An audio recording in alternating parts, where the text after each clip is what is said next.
So my name's Wayne Snell. I grew up in Penrith in New South Wales. Come from a family of service personnel. So my father was a Navy man before he joined the police. Had a long career in the police. I went to high school in Western Sydney. Joined the police. I didn't go to university until I was quite late, 25, before I started university, and then continued to study, and I basically continued to study my whole life. Grew up in an environment where propensity to serve was normal. People around me, friends, relatives, that sort of thing was quite normal. So my life probably was a little bit mapped out that way, certainly indoctrinated into that, or inculcated into that might be a better word. After I had about 10 years in the police in New South Wales, and then moved on and became an academic for a while in Western Australia. But that was still in the same area and still required me to participate in policing in the emergency services world. I've been an emergency services volunteer for a long time,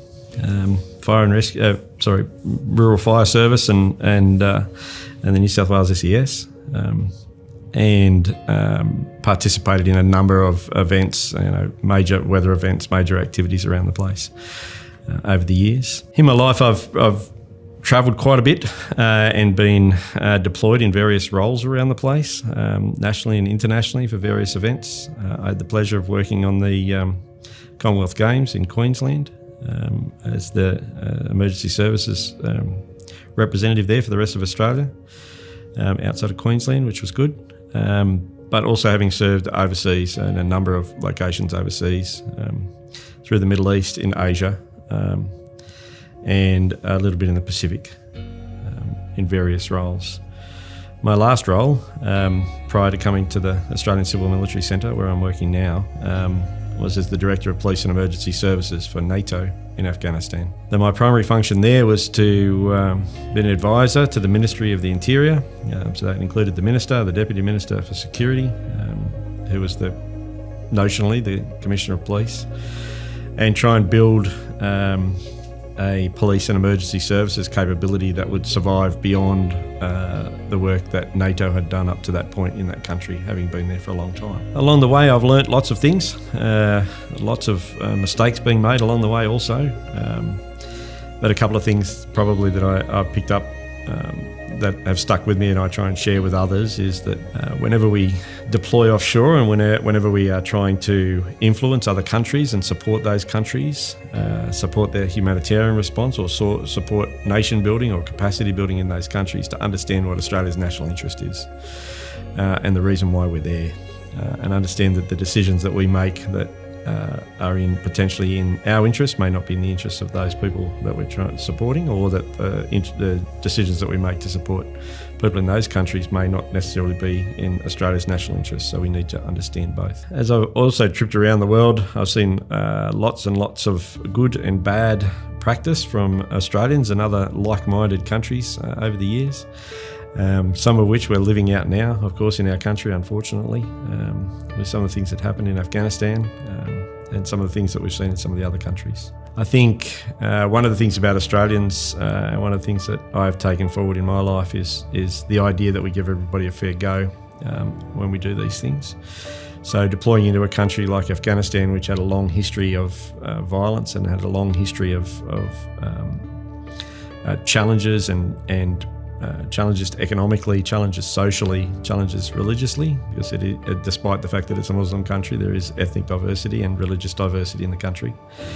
The ability then for us to be able to influence that and make sure that everybody gets a fair go, particularly women and girls also in that country, and make sure that the things that we did or the things that we do aren't making it harder for them. So after that particular deployment, that's how I ended up here in the Australian Civil Military Centre, is to try and get whole of government. I deployed to Afghanistan as a civilian, so as a mission civilian employed directly by NATO, which is unusual given that Australia is not a member of NATO, that we are a security partner.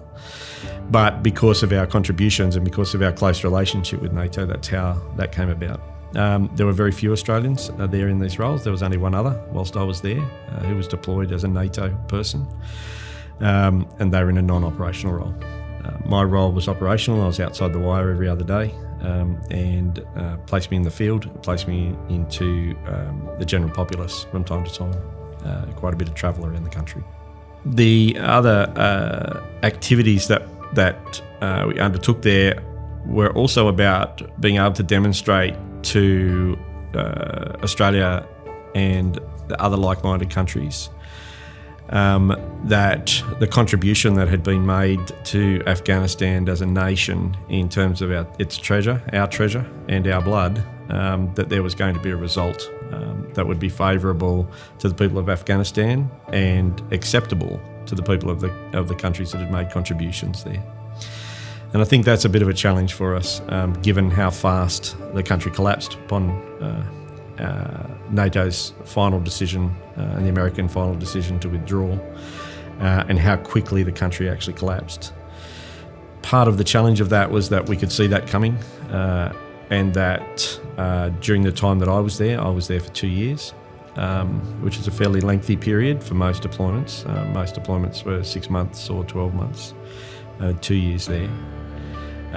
Being able to watch and being able to brief upwards, in particular, being the senior advisor there at that time for the Police and Emergency Services environment, senior civilian advisor, being able to identify that the usual timeframes that we would see in terms of the collapse of a country, potential collapse, or being able to prevent that from occurring, and the ability to influence decision makers both inside Afghanistan and also from the donor countries, other donor countries that were making donations, and also from NATO and the members of NATO and the rest of the coalition, to try and help them to understand and manage expectations. Because my environment was around the police, and the police as the deliverer of emergency services also, being able to understand that they were actually going to be one of the surviving institutions potentially upon the return of the Taliban, and what that might look like going forward. Whereas the military, it was more likely that they were going to go back to barracks and that they would cease operations, whereas the police would not. Trying to then manage the expectations of how long that was going to last, given the amount of investment that had been made in the country, and also what might be acceptable, socially acceptable, for what would be left behind. It's quite a difficult thing.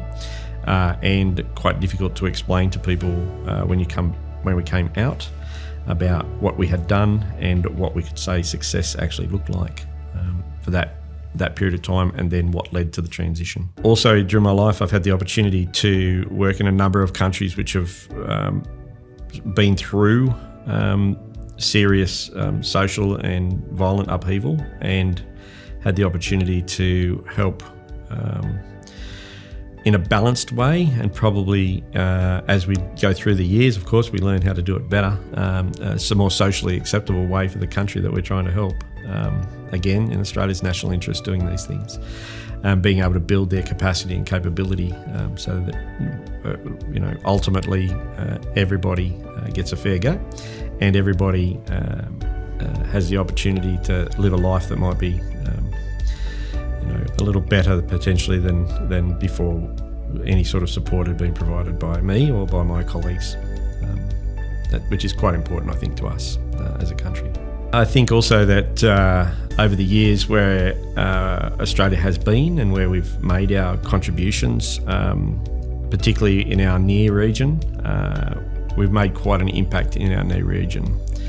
That some of that work now is being challenged with other dominant figures and other dominant nations starting to exert more influence in our region. And I think this is quite challenging for people like me and others who have worked in this space, where we've tried to help with conflict and tried to help with humanitarian response and disaster response, and then and see the communities develop and thrive, and then greater participation in our region. To actually see that challenge now is quite a difficult thing, and certainly you become very reflective about the decisions that we made in the field and the influence that we exerted, and whether that influence and the decisions that we made were the right ones at the time. History will be the only one that will tell us whether that's true or not, but certainly it's a reflective period for us, particularly within our region. This country, we have been very fortunate not to have had major conflict in our shores since the end of the Second World War. We've been very lucky. As a result of that, there's probably an atrophy of the horror that's related to that particular conflict. And so as we look around our communities now, despite the fact that we're an ageing community in Australia as a nation, the number of people that actually understand what the impacts are of conflict, we're losing them as they go. And then there's this other group that are coming through in the middle now, but all of those people have all deployed offshore. It hasn't been seen in our own country. So as we, have our conversations, over coffee in a coffee shop and talk about Ukraine, talk about the behaviour of the countries in the region, those that are supporting and those which are not, and try and relate that back to our own experience here, there are very few people here who actually experience the horror that goes along with conflict. I think then the group of people, particularly those that went to Iraq and Afghanistan and the challenge that we faces, some of the mistakes that we made during that time, some of the decisions that were made, all made in good faith at the time, but had long-term detrimental effect on those countries. And then we look to see what's happening in Ukraine at the moment and the extended support now, which has been publicly given by our political leadership, and the length of time that it may take to resolve that. I think there's probably a slightly different view from those of us who have seen it pretty up close as to the effectiveness of some of that, and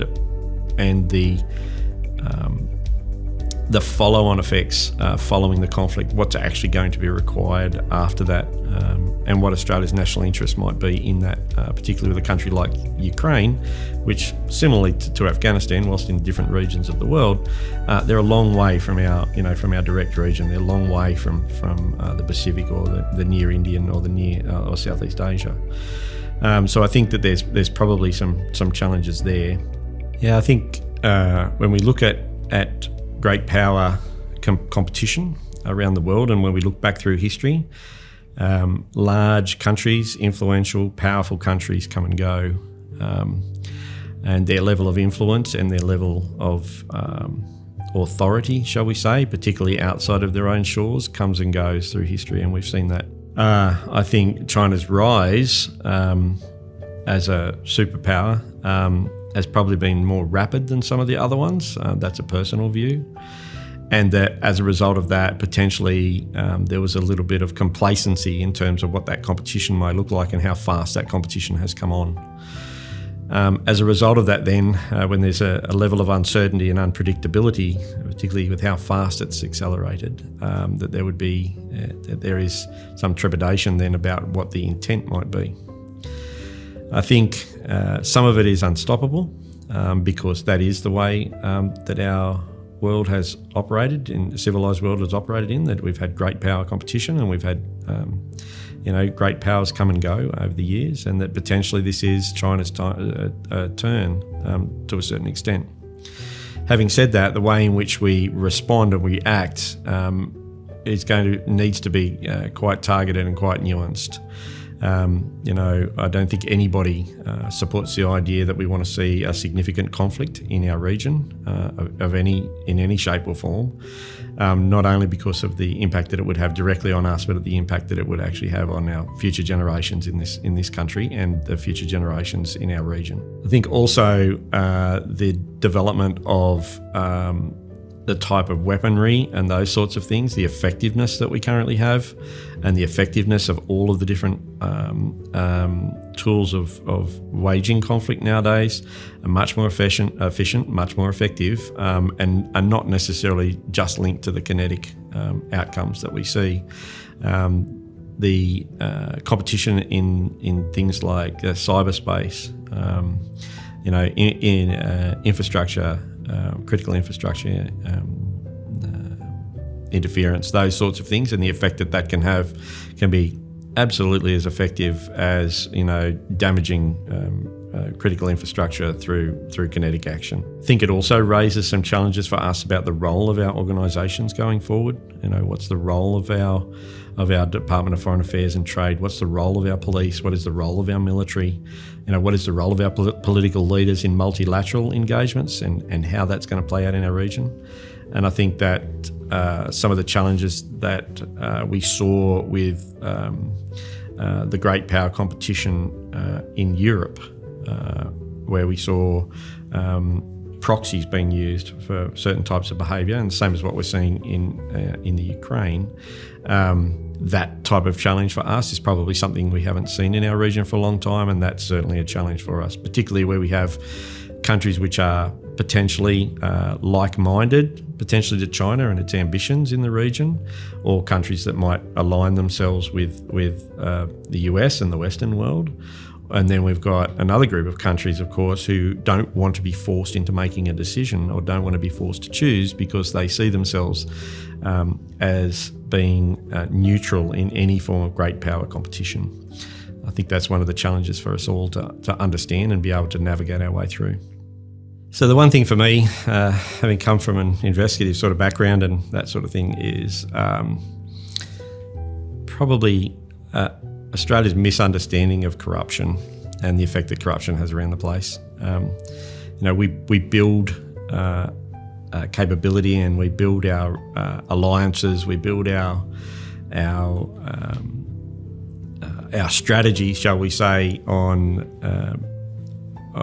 a couple of assumptions and a couple of premises, and one of those, of course, is that people are acting in the best interests of their country or their organisation, and those sorts of things.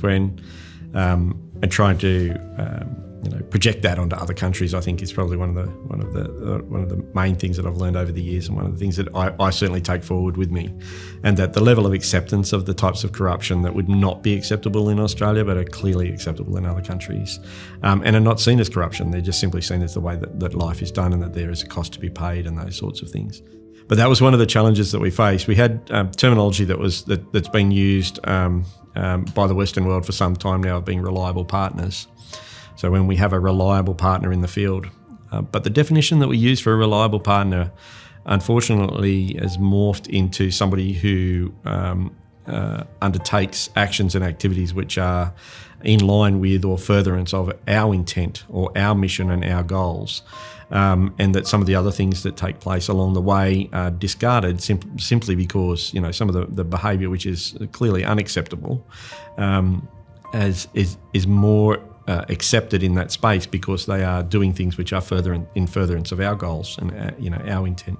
That's a challenging one, and I think that potentially we're going to hear a little bit more about that, particularly from Ukraine at the moment, with what's playing out with the mercenary group, the Wagner group. And it was the same with what we saw across Afghanistan, where we saw the large amounts of money and a change to the society because of the intervention that took place there. But also, I think, a lack of understanding on our behalf of what is acceptable. So I often say to people, with what's happening in Yemen right now, if we start to talk about things that have happened there and things that are being seen there, it's not going to be Copenhagen in the next 30 years. And that the expectation about what is acceptable, even in a society which has seen a large amount of conflict, as opposed to what we've got right now in our own country, probably a very different view of the world. In terms of humour, don't really recall a great deal of humour. I'm quite an outgoing, happy sort of a bloke. I think a lot of times we undertake, as a coping mechanism, we use a lot of black humour, and we say things and we do things and we interact with one another in a particular way as a way of coping with some of the challenges that we have, and also giving ourselves space to be able to process what's going on around us and try and seek the best outcome for things that are going on. Lots of things occur, of course, most of which probably not really for sharing. Not because that they're wrong, it's because that they operate in a context which is not the context in which people are likely to hear this recording. So it's probably inappropriate to talk about some of that stuff. I probably wouldn't choose another career. I think the ideology that we take forward and the natural enthusiasm for the that comes with a propensity to serve, often damaged by the behaviour of individual people, the bureaucracies that sit around that sort of thing, But I would suggest to you that the outcomes that are achieved for the people with the big T, the people, the big P, vastly outweigh that. So it's the little things that happen along the way that actually overcome those frustrations. How challenging it is in the current environment where we see a challenge to authority, and there's certainly a community movement away from that, from authority figures, authority institutions, those sorts of things. And most of the service ones are authority-based institutions or service delivery institutions, including health, those sorts of things. And I think that's challenging also, particularly where young people are trying to decide whether that propensity that they've got is going to be well served in institutions which are being described socially and in commentary as potentially not being up to the standard that they should be, which I probably disagree with. But I would say my advice is to do it. My advice is don't let any of that hold you back. It's also the reason why I say to do it is because today you join today into these professions. You will work your way through the ranks, or work your way through the levels into management roles and into senior leadership roles, and then you are the one who is in the position to make those changes. So if you're not happy with what happened during parts of your career, you are in an authority. You are given the authority then to change those things and to make them better. And that is also really rewarding to be placed into that position to make it better for others, for them to be able to achieve what they set out to achieve.